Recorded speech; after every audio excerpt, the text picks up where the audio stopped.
friends. In the previous video, we had seen about your wavelength division multiplexing networks. Now we will go for your optical network transmission modes, layers and protocols.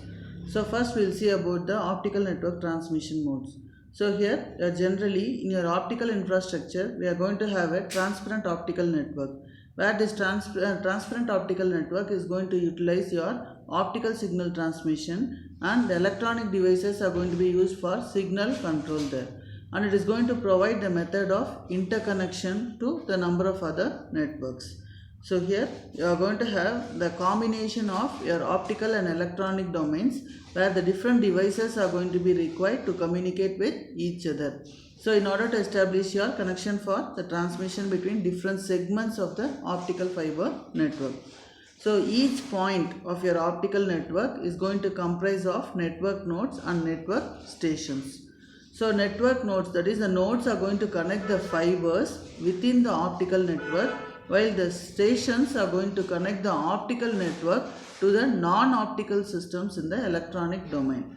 So nodes, it is going to provide your functions, that is control the optical signals there, whereas the stations are going to provide the terminating point for the optical signal. The stations and nodes are both going to comprise of optoelectronic and photonic components there. So the examples are going to be lasers, photodetectors, couplers or splitters, switches, amplifiers, regenerators, wavelength converters, etc. So here you are going to use the combination of both your optical and electronic domains, where the various devices we are going to use to communicate with each other, so that we can establish a connection of for transmission between the source and destination. And this connection for transmission can be between different segments of your optical network. So here to establish, that is to have a useful communication among the different network elements of the same or other networks, it is necessary to employ your physical network structures, the transmission types, rules and protocols. So here if I want to establish a communication between the source and the destination, we should have a physical network structure, and we should see what are the different transmission types and what are the rules and protocols that should be followed for transmission of data from the source to destination. There are different types. One is a synchronous network, the other one is your asynchronous transfer mode, third one is your open system interconnection reference model, fourth one is your optical transport network, and fifth one is your internet protocol. So first we will see about your synchronous network. The synchronous network, or the other name you can call it as a synchronous transport signal. So this synchronous transport signal, we are going to have an optical carrier. This optical carrier is going to be obtained after scrambling there. That is, suppose in this case if I am going to have a long strings of ones or zeros, in that case I should be able to recover that long strings of ones or zeros. So for that what we are going to do is we are going to enable the clock recovery signal at the receivers there. So this can be done by the scrambling of the signals, and the electrical to optical conversion is also going to be done. So basically your STS1 frame structure, your synchronous transport signal 1 frame structure is going to be of 125 microseconds, and there are totally 8000 frames per second. So the first 3 bytes in each row of the STS1 frame is going to contain the transport overhead bytes, leaving the remaining 783 bytes to be designated as the synchronous payload envelope. So here so in this case we are going to have the first 3 bytes are going to be used for transport overhead bytes there. So from the first column, apart from your first column, which is going to be used for the path overhead. So in this first column we are going to use the 9 bytes which is going to be used for path overhead, and the remaining 774 bytes in the synchronous payload envelope is going to constitute the SONET data payload there.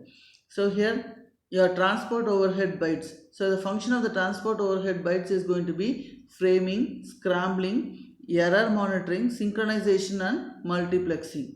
So the path overhead is going to be the path overhead which is going to be available within your synchronous payload envelope is going to be used for the end-to-end communication between the systems there. So which is going to carry your digital voice, video and other signals, where we are going to be multiplexed onto the STS1 signal there. So next we are going to see about a dynamic synchronous transfer mode. So dynamic synchronous transfer mode is going to employ circuit switching because it is going to be a combination of the optical switching and the transport technology. So the time slots are going to be divided into control and data slots. So we know that the control slots are going to be used for signaling purposes and are going to be statically allocated to the node. But the data slots are going to be assigned dynamically for the user of the data transmission. So every node is going to be allocated with a few control slots and several data slots there. And if necessary, if the number of data slots is required is more, means we can convert the control slots also into the data slots depending upon the traffic demand. So when DSTM is going to be employed, a SONET or SDH framing scheme is going to be extended with a dynamic reallocation mechanism. So dynamic reallocation mechanism means we are going to redistribute the bandwidth allocation.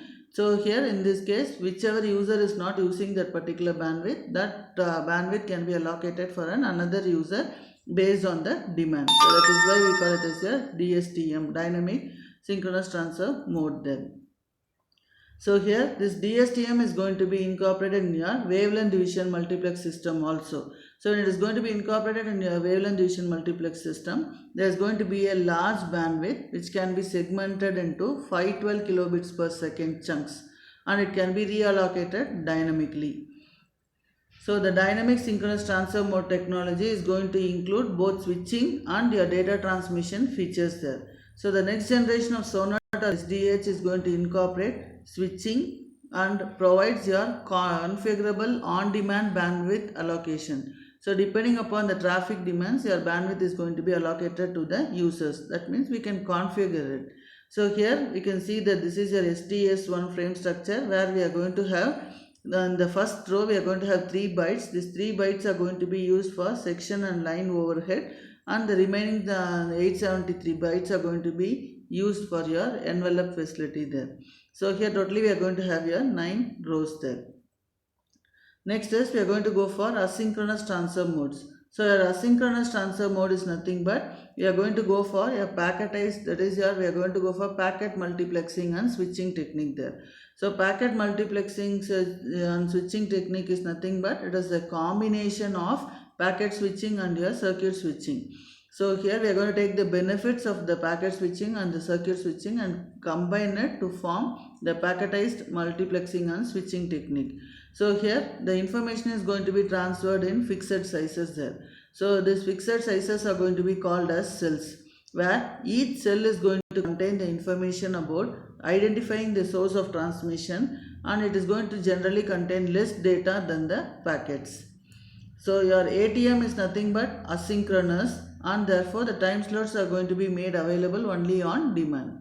So here to enable this correct segmentation and assembly of the different cells at the destination, each cell will contain the significant information in addition to the data.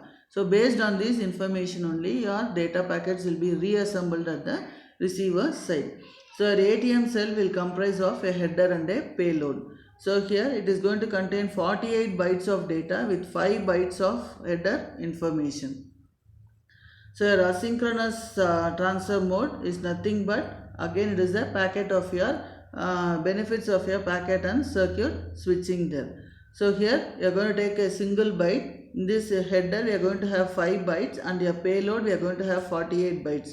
So each single byte in the header field is going to include the different information there. So where it is going to be used to identify the destination, the path it has to take, and the channel it has to provide, channel which it has to use, and the error control bits, all those are going to be incorporated in this header field. So before sending it, your ATM cells are going to carry the user data there. So here in this case, the ATM cells which are going to carry the user data, a virtual connection is going to be set up between the source and the destination there. So here all the connections are going to follow the same path within the network.